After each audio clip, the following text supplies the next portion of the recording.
Alizeta Ouedraogo reste à la tête de la Chambre de commerce et d'industrie du Burkina pour la mandature 2013-2018. Elle a été élue hier par une assemblée consulaire dans laquelle se trouvent désormais représentées toutes les 45 provinces du pays. L'orientation est donc claire, consolider le rôle de la Chambre consulaire dans la promotion économique au Burkina, aussi bien au plan national que décentralisé. Nous irons à Bagassi pour danser le foro, pour faire revivre un patrimoine national qui tend à disparaître. Un festival consacré à cette expression culturelle du terroir se propose de la valoriser. Au Nigeria, l'armée annonce la mort du chef de Boko Haram. Aboubakar Sheko serait mort de ses blessures après des affrontements avec des... Monsieur, bienvenue aux actualités sur la RTB. Tout d'abord, Béon-Luc Adolphe Tiao est à Bobo-Dioulasso. Il y a visité ce matin des structures sanitaires privées qui contribuent aux côtés des formations publiques à élargir et à améliorer l'offre de prise en charge sanitaire. Les travailleurs du quotidien L'Express du Faso ont été également heureux de recevoir la visite du chef du gouvernement. Des appuis du gouvernement sont promis à toutes ces structures visitées. Karim Sissé. Malgré la pluie qui s'est abattue sur Bobo-Dioulasso pendant au moins 4 heures d'horloge, Luc Adolphe Tiao a tenu à respecter son chronogramme. À 10 heures déjà, il était à la clinique Laurentia comme prévu. Là, le Premier ministre a visité tous les compartiments de cette structure sanitaire privée. De la salle d'accueil, en passant par la salle d'accouchement, d'hospitalisation et le bloc opératoire, bref, rien n'a été oublié. Le promoteur a aussi présenté le personnel qui y travaille et les difficultés auxquelles il fait face. Un premier point, c'est, comme je dis, les difficultés de partenariat, parce qu'on a toujours pris le privé pour un secteur lucratif, alors qu'il y a quand même un volet social. Quelque part, on a cité l'exemple de la grève, qu'on a beaucoup supporté. Il y a beaucoup de gens qui ont dû prise en charge ici et qui n'ont pas pu payer. Après cette première étape, le chef de l'exécutif burkinabé a mis le cap sur l'orphelinat Le Nid. Mise en place en 1999 par l'Alliance missionnaire internationale, ce centre accueille les enfants en difficulté de 0 à 18 mois. Et depuis sa création jusqu'à nos jours, environ 2000 enfants y ont séjourné. Là aussi, les difficultés ne manquent pas. Ça nous a touché d'abord le cœur de voir que c'est un Premier ministre qui se soucie de tous les Burkinabés, y compris ces enfants en situation de détresse. Et nous avons présenté les enfants dans leurs conditions de vie et les besoins que nous avons eu à énumérer en matériel, en appui en l'air et puis bien d'autres choses. Des difficultés qui ont connu un début de résolution avec ces vivres que le Premier ministre leur a offert. L'action sociale, c'est un peu le complément de l'obligation du gouvernement. C'est en principe l'État qui doit prendre en charge toutes les personnes qui n'ont pas la possibilité effectivement de vivre sous un toit, dans une famille et qui pour diverses raisons leurs parents les ont abandonnés ou des gens qui n'ont pas tous les moyens de se soigner comme on a vu le cas d'Ukraine. Mais comme naturellement cette obligation l'État ne peut pas l'assumer à lui seul, bien sûr il y a de bonnes volontés comme c'est le cas d'Ukraine qui crée des services sociaux à travers le pays et qui accueille ce genre de personnes. Alors ce que nous avons vu ce matin est vraiment impressionnant. Luc Adolphe Tiao a terminé son périple ici à l'Express du Faso. Il n'a pas manqué de féliciter et surtout encourager l'ensemble du personnel qui concourt au bon fonctionnement de ce seul quotidien burkinabé paraissant à Bobo-Dioulasso. Promesse a été faite aux agents qui le recevront dans les jours à venir du matériel de travail. Le Premier ministre s'est rendu également à l'hôtel de ville de Bobo-Dioulasso où il a eu 1 heure d'entretien avec les élus de la ville de Sia. Des conseillers ont fait part des difficultés de la gestion communale. Pour sa part, Luc Adolphe Tiao a réaffirmé l'engagement du gouvernement à faire de Bobo-Dioulasso une véritable capitale économique. Karim Sissé revient sur les grandes lignes de ce face-à-face entre conseillers bobolais et Béon Luc Adolphe Tiao. Le Premier ministre à l'hôtel de ville de la cité de Sia, Béon Luc Adolphe Tiao, est venu s'entretenir avec les conseillers municipaux de la commune de Bobo-Dioulasso. Une occasion pour le chef de l'exécutif burkinabé de dévoiler au conseil municipal ce que le gouvernement attend d'eux, mais aussi les encourager. Les communes, c'est en quelque sorte le second pied d'un État, parce que à partir du moment où nous pensons que la décentralisation est le fondement de notre développement, il faut que dans nos mécanismes, dans nos politiques, dans nos stratégies, nous puissions renforcer les capacités d'intervention des communes afin, bien sûr, qu'elles puissent prendre en charge les aspects de développement pour lesquels l'État peut déléguer effectivement son intervention.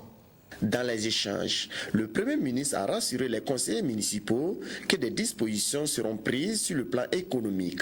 Des dispositions qui devraient permettre à Bobo-Dioulasso, en tant que capitale économique du Burkina Faso, de jouer pleinement son rôle. Je pense qu'il faut plus que jamais réaffirmer la place économique de cette belle ville dans notre architecture économique nationale.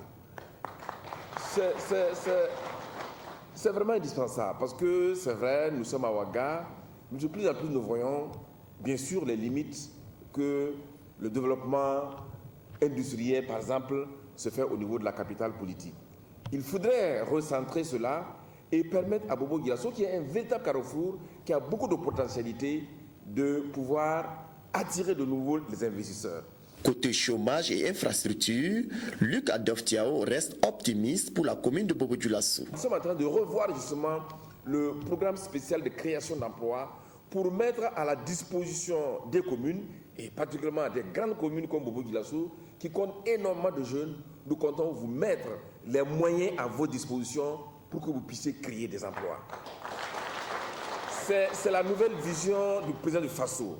Nous avons fait un programme de création d'emplois, mais nous nous rendons compte qu'il y a encore trop de bureaucratie. Cette visite a été bien accueillie par le premier responsable de la commune de Bobo-Dioulasso, d'autant plus que c'est la toute première fois qu'un premier ministre effectue une telle démarche. C'est vraiment avec joie et beaucoup de plaisir que nous avons donc reçu le premier ministre. C'est une première fois, vraiment ça nous va droit au cœur. Bientôt, donc le bitumage de la rue Nelson Mandela, après aussi à l'avenue Benjé, qui part de la place de la Nation jusqu'à la place du paysan. Bien sûr aussi, qui a été aussi accepté sur la route donc de Ouaga. Également aussi, bon là ça c'est la commune, sur la route de Balangreda, ça c'est la commune qui va faire, on a déjà pris ça dans le budget, et surtout au centre-ville. On va revoir les saisons déclarées. Avant de prendre congé de ses hôtes, le Premier ministre a visité le chantier du futur service de la recette communale de Bobo-Dioulasso. La Chambre de commerce et d'industrie du Burkina Faso a un nouveau bureau. Il est présidé par Alizeta Ouedraogo, qui présidait jusque-là aux destinées de la communauté d'affaires depuis la disparition de Oumarou Kanazoué. La mandature 2013-2018 s'inaugure avec un élargissement de la couverture territoriale à l'ensemble des 45 provinces du pays. Ce nouveau statut traduit une ambition de la Chambre consulaire: consolider le rôle de promotion de la prospérité économique tant au niveau national que décentralisé.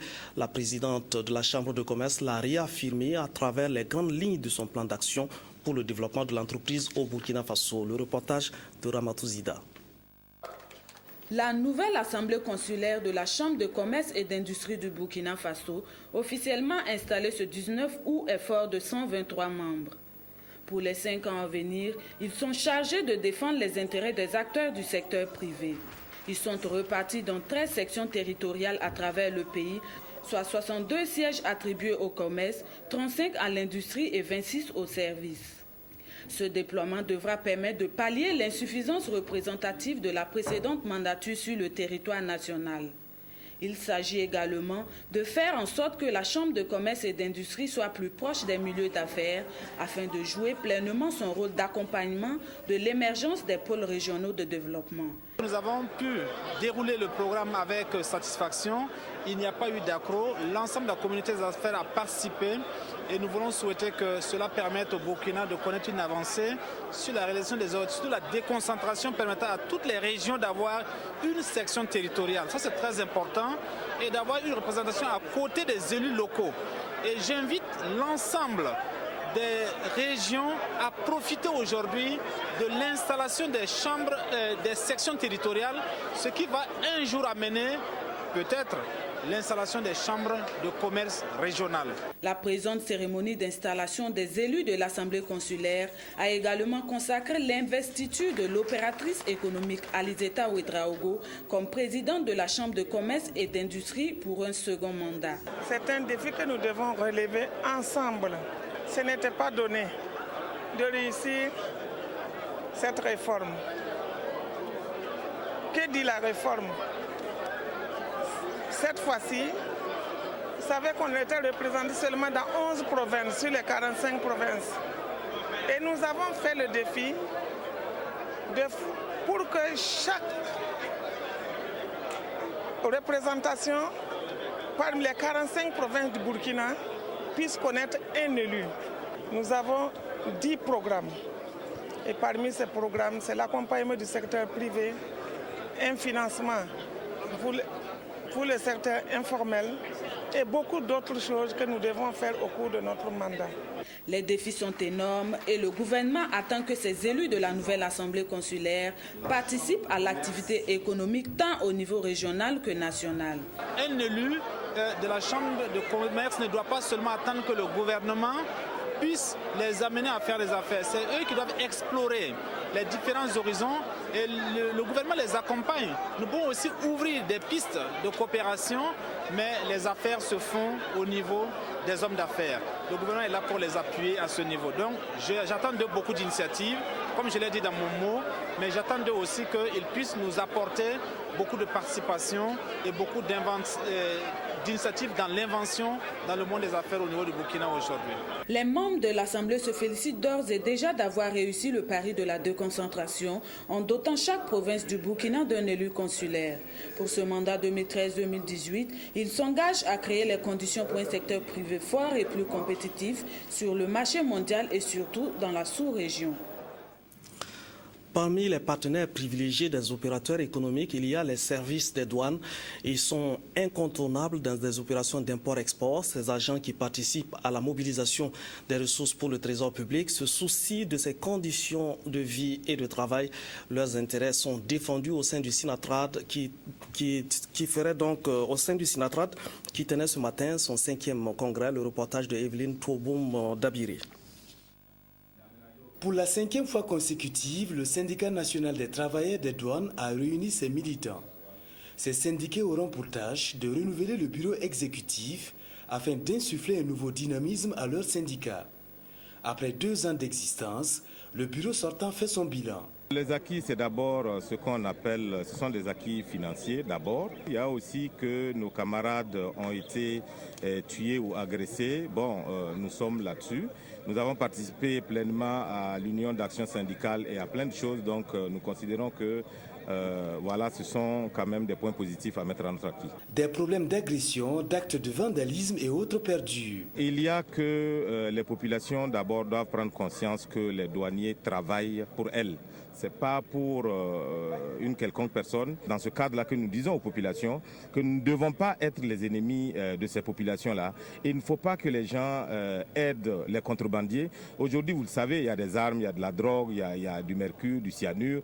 Tout ce qui nuit à la santé des populations aujourd'hui rentre. Mais si nous, douaniers, nous ne travaillons pas, je pense que d'ici quelques années, ce serait la délinquance totale. Le bureau entrant aura la lourde tâche de résorber ou d'atténuer ces préjudices. Dans le centre-est, la campagne se déroule bien dans l'ensemble avec tout de même quelques disparités. Des poches de sécheresse sont constatées par endroits. Mais l'on garde espoir que si la pluviométrie se poursuit jusqu'en fin octobre, les 400 000 tonnes de prévisions seraient atteintes. C'est le point de vue des techniciens lors du passage des autorités régionales du ministère de l'Agriculture. Le reportage de Nyarkiteda. Au centre-est, l'on attend de cette région pour la présente campagne agricole plus de 400 000 tonnes. C'est un record qu'il faut à tout prix atteindre pour barrer la route à l'insécurité alimentaire et à la pauvreté. Un message porté une fois de plus à la connaissance des producteurs qui ont reçu la visite des autorités régionales et des responsables en charge de l'agriculture du centre-est qui étaient dans les champs pour prendre le pouls de la campagne agricole. Nous sommes optimistes parce que nous croyons toujours que en tout cas, la pluie va vraiment se poursuivre jusqu'en octobre, voire novembre. Et aussi, il faut se dire que les producteurs ont mis en place en tout cas, des variétés améliorées à cycle court.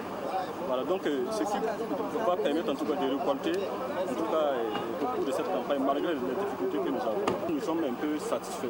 Cette satisfaction ne doit cependant pas faire perdre de vue d'autres réalités, car la partie nord du Kouritenga et la zone allant des Bagré jusqu'à Zabré en passant par Bitou dans le Boulgou sont sérieusement affectés par les poches de ces sérèches. À cela s'ajoute l'insuffisance d'intrants déplorée par l'ensemble des producteurs tout le long de la visite. L'engrais est très déterminant dans les rendements et ce n'est qu'en août que nous avons reçu l'offre du gouvernement. À l'avenir, nous souhaitons l'avoir beaucoup plus tôt.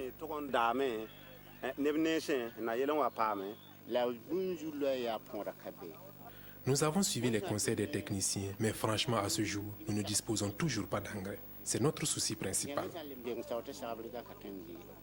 Cette année, l'État n'a pu acquérir que 13 800 tonnes d'engrais, ce qui est nettement en deçà donc, des besoins, parce que les besoins totaux s'élèvent à près de 140 000 tonnes pour l'ensemble des producteurs.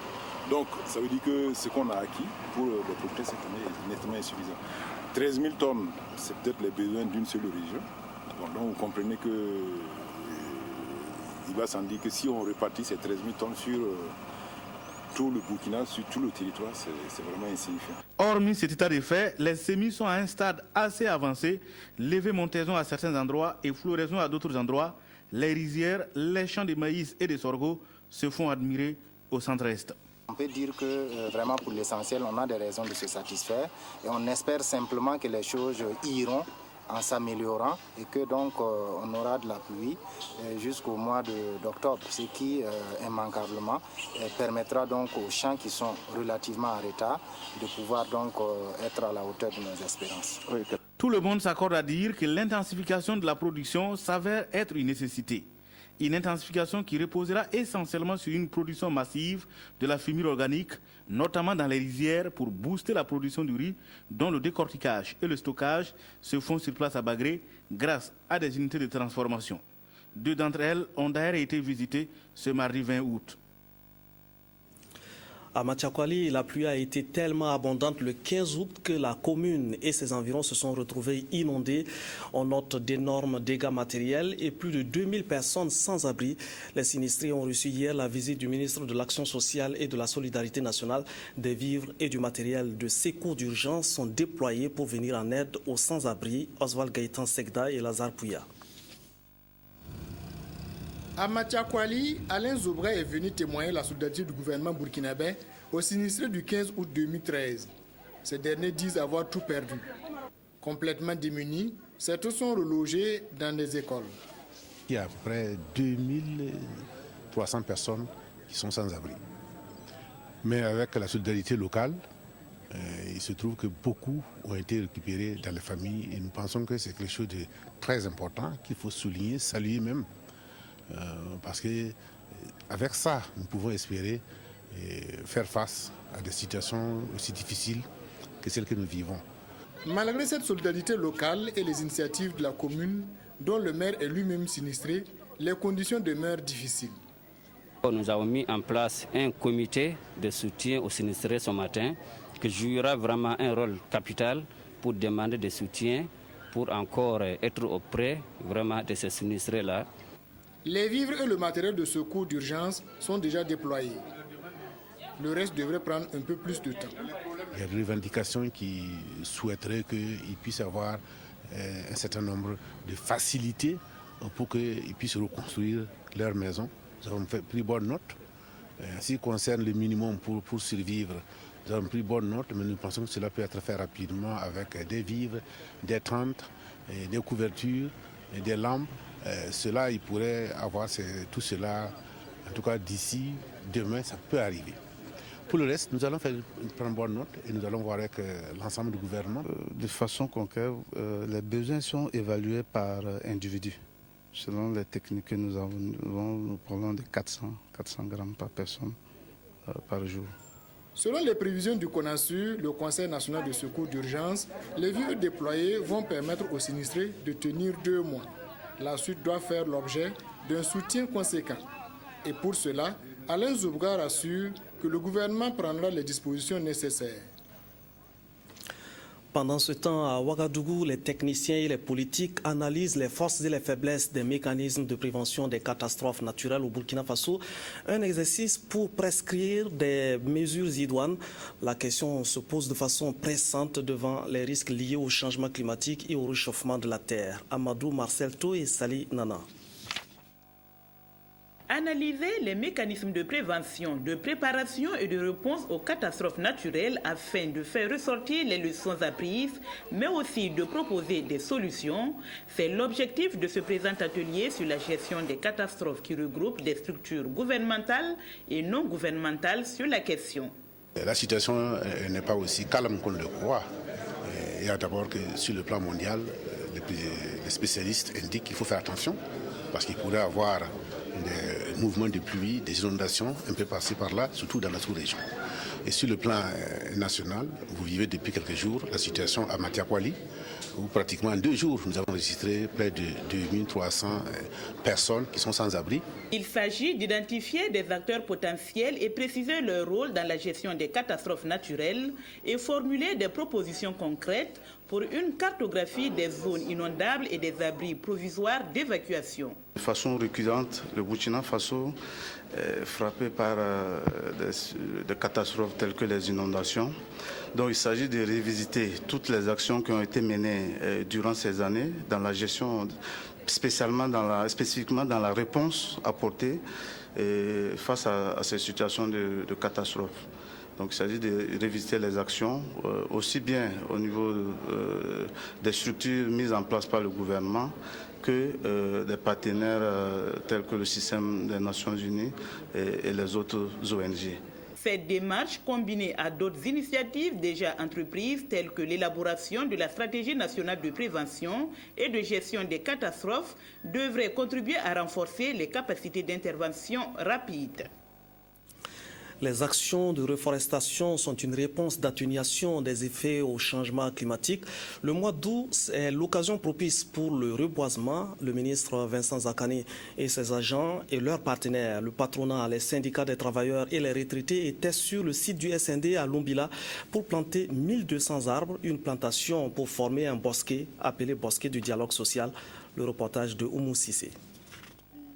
D'habitude réunis autour des plateformes revendicatives, aujourd'hui, les représentants du ministère de la fonction publique, du travail et de la sécurité sociale, le patronat burkinabé, les retraités de la fonction publique, les syndicats des travailleurs sont mobilisés pour la cause environnementale. Sur le site du Service national pour le développement à Lumbila, ils ont mis en terre 1200 plants au titre de la campagne de reboisement 2012-2013. Une campagne qui place sous le signe du dialogue social. À cette occasion, un bosquet a été mis en place. Donc cette opération ce matin revêt pour nous une double signification.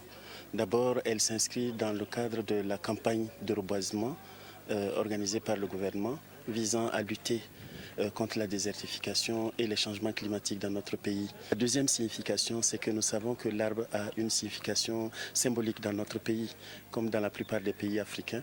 On accorde à l'arbre la valeur donc de l'arbre à palabre, c'est-à-dire du dialogue social. C'est vraiment dans cet esprit que nous nous sommes mobilisés en vue de mettre en place un bosquet du dialogue social. Ce sont des acacias, des anacardiers et des eucalyptus qui ont été mis en terre, des plants choisis parce que résistant mieux à la sécheresse. La campagne nationale de reboisement 2012-2013 est placée sous le thème « Un ménage, un plan pour notre diversité biologique ». La promotion 96 de la mutuelle des forestiers s'est donné rendez-vous à Béguédo pour une opération de plantation d'arbres. C'est un de leurs promotions qui gère la commune et cette initiative vient en soutien aux efforts de Madame le maire pour construire une commune verte. Bouma, Ernest Nébier et Ramatou Zida. La plantation d'arbres qui s'est déroulée dans la cour de la mairie de Béguédo a été effectuée par la mutuelle des forestiers avec l'appui des populations. Au total, 750 plants ont été mis en terre. Nous sommes à notre 3e édition. Cette année, nous avons choisi Béguédo. C'est accompagner la politique du ministère de l'Environnement et du Développement durable qui est de planter responsable à travers la plantation. C'est notre façon de sensibiliser la population et la population de la commune de Begdo et les communes voisines, qui est pour nous la meilleure façon de sensibiliser. Au cours de cette opération de reboisement, des plans ont été remis aux chefs coutumiers et aux responsables religieux et associatifs qui devront les planter au sein de leurs représentations respectives. Nous avons donné à la population des baobabs, nous avons donné des résiniers, le lanéa, et nous avons donné les lianes. De plus en plus, nous allons mettre surtout l'accent sur les espèces utilitaires. Béatrice Barra a profité de l'occasion pour sensibiliser les populations de sa commune sur les méfaits que pourraient engendrer les sachets plastiques. À cet effet, elle leur a remis des sacs qui pourraient réduire l'utilisation des sachets plastiques. La santé par les plantes, le docteur Dakio en a fait la passion de sa vie. En 1983, alors qu'il était en poste au centre hospitalier régional de Banfora, le jeune pharmacien s'intéresse à la médecine traditionnelle. 30 ans après, le docteur est à la tête d'une véritable industrie pharmaceutique semi-moderne. Lazare Pouya est allé à la rencontre donc de ce pharmacien. Reportage. Le nom de cet homme est lié au nom du laboratoire Phytofla, qui signifie la santé par les plantes et de certains médicaments à base de plantes médicinales. Eh bien, c'est lui, Dr Zéphirin Dakio, pharmacien de son état et phytothérapeute. Né en 1955, Dr Zéphirin Dakio fait de la phytothérapie sa passion. Je suis arrivé ici jeune pharmacien en 1983 et je me suis intéressé très vite à la promotion de notre médecine traditionnelle. Et j'ai mis en place une structure que j'ai d'abord appelée le Centre des pharmacopées traditionnelles de Banfora, et qui avait pour vocation la promotion de la médecine traditionnelle au niveau de la région des Cascades. C'était une passion pour moi. Et cette passion est devenue aujourd'hui une réalité, voire une entreprise de phytothérapie. Pourtant, les parents du docteur Dakio ne sont pas des guérisseurs. Animé d'une volonté de rendre service à autrui, Dr Dakio s'est fixé un devoir de faire de la promotion de la médecine traditionnelle son cheval de bataille. Au début, on ne me prenait pas au sérieux et petit à petit, les gens ont compris que le travail que je suis en train de faire, c'est un travail très important. J'ai commencé d'abord par sensibiliser les infirmiers eux-mêmes parce qu'en général, ils ont été formés à l'école moderne. Ils n'ont pas appris les notions de la médecine traditionnelle, donc on a commencé par leur expliquer.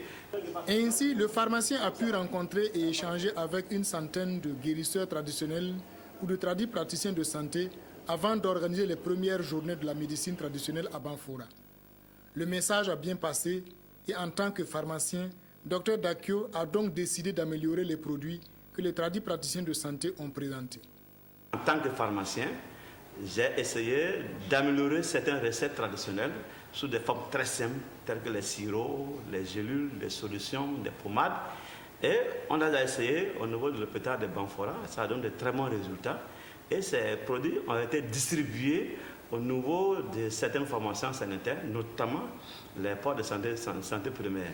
Et les gens ont vu que vraiment c'est quelque chose de très sérieux et tout le monde a commencé à adhérer. De 1983 à 2013, l'équipe du docteur Dakio a pu mettre au point 66 spécialités qui soignent plusieurs maladies les plus connues, notamment le paludisme, le diabète et l'hypertension artérielle.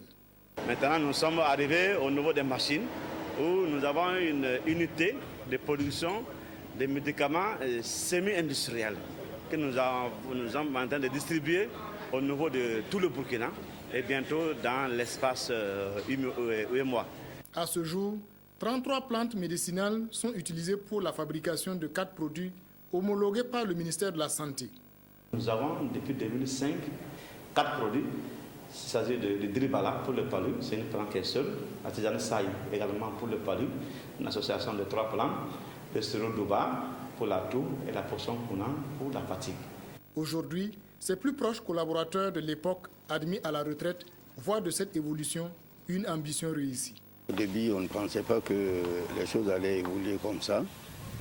Et on a commencé en 1983. Bon, moi, j'étais son collaborateur en tant qu'infirmier spécialiste en pharmacie. S'occupait en même temps des produits pharmacopées et il travaillait avec nous au Ukraine sur les farines enrichies qu'on appelait Demougou dans le temps.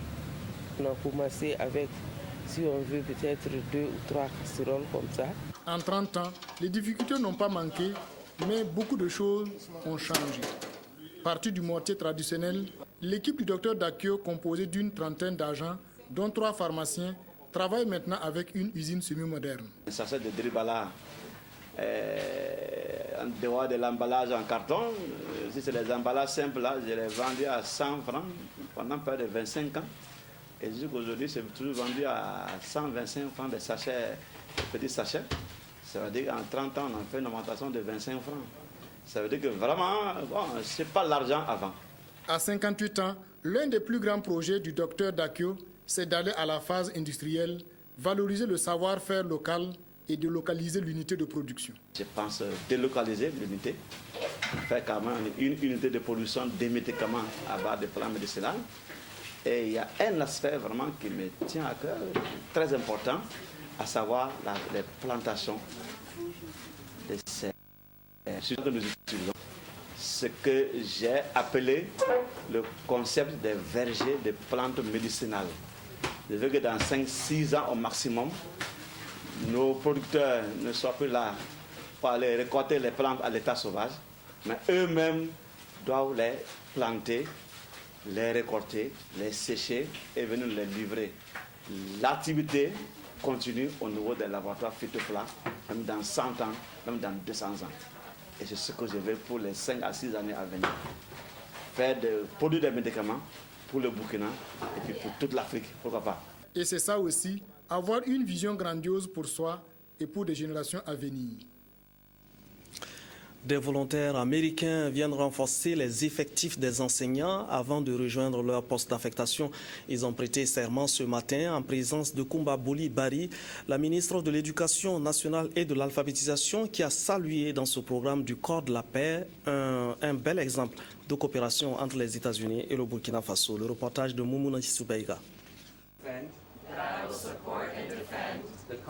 Par ce serment, ces 23 nouveaux volontaires s'engagent à servir le Burkina. Ils interviendront tous dans le domaine de l'éducation. Après avoir suivi 11 semaines de formation en français à Morée et en Djoula, ils sont désormais prêts à rejoindre leurs postes respectifs. Nous sommes enthousiastes pour aider le Burkina Faso à continuer son progrès, aider à relever le taux de l'éducation au Burkina Faso. Merci pour votre hospitalité et merci pour l'opportunité que vous nous donnez de porter notre aide et à ce merveilleux pays. C'est en 1961 que le corps de la paix a été créé à l'initiative de l'ancien président américain John Kennedy. La recherche de la paix et l'amitié constituent la mission et la vision du corps de la paix.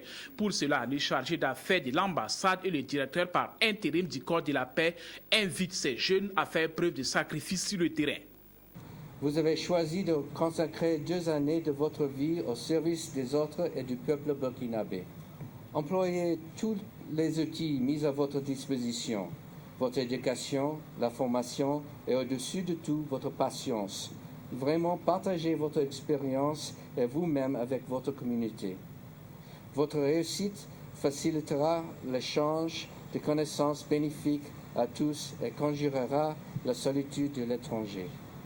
Au-delà du renforcement des liens diplomatiques entre le Burkina Faso et les États-Unis d'Amérique, l'action de ces volontaires contribue au développement de notre pays, a reconnu le ministre de l'Éducation nationale. Nous en avons besoin au niveau bien sûr de l'éducation et c'est vraiment le lieu de les féliciter et de les remercier.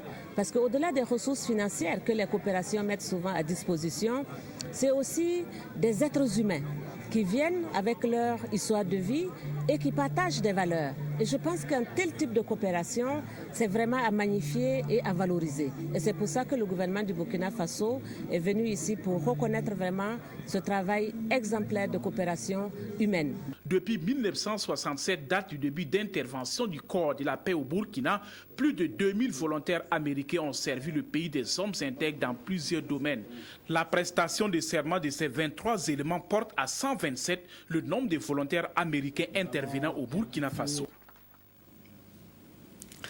Plaidoyer pour une école sans violence. Des acteurs du système éducatif sont réunis pour cette cause à Lumbila.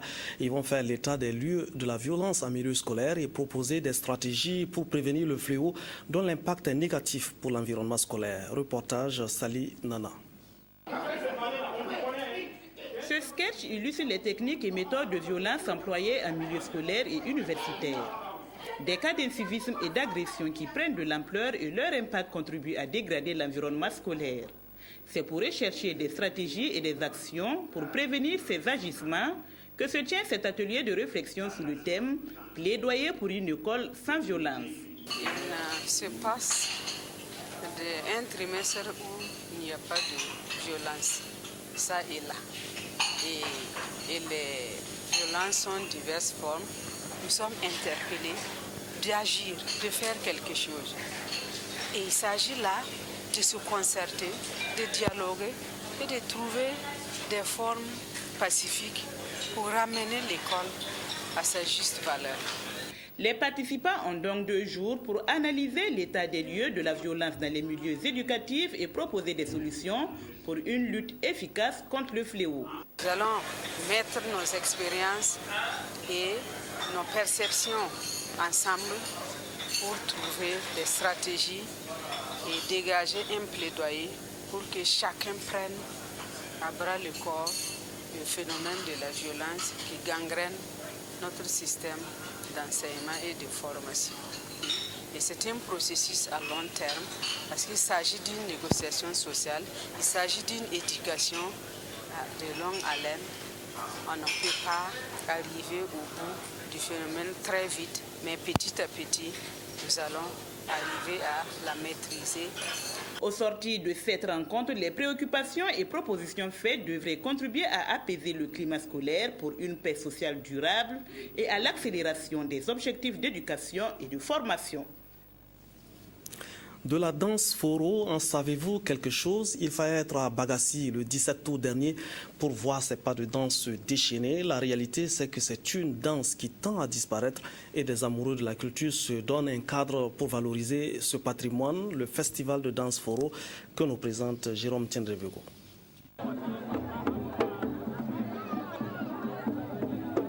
Jadis une danse populaire dans le village de Bagassi, le foro est de nos jours en déperdition. Et c'est pour dire non à la perte de vitesse de cette valeur culturelle que les ressortissants de la commune ont décidé de sa revalorisation à travers un festival. Rappelez-vous en effet le titre du roman de Nazim Boni, Crépuscule des temps anciens, qui nous revient avec force aujourd'hui à chaque fois que nous pensons à la perte de nos valeurs culturelles. Cette édition du Forum reste donc pour nous le prétexte pour revaloriser l'ensemble des danses de notre culture avec le concours de tous les frères de Bagassi et d'ailleurs. Danse de grâce mais aussi de vigueur, le Forum était pratiqué à l'occasion des mariages et autres événements heureux d'envergure. Ce ballon d'essai a reçu une forte adhésion aussi bien des populations que des autorités coutumières, administratives et politiques de la localité. Dans la mesure où nos cultures avaient tendance à disparaître, c'est vraiment une bonne chose que de commencer à les réveiller. Et en tout cas, pour la commune, je sais très bien que ça va faire rayonner le nom de la commune au-delà de notre circonscription. Dans notre programme, je crois que la culture occupe une très grande place. C'est une seule troupe de danse du quartier Wongonié-Hiu qui a été invitée à cette première édition. Aux éditions à venir, les promoteurs du festival promettent une meilleure organisation avec l'association des villages de Mamou et Koti qui ont en partage cette danse.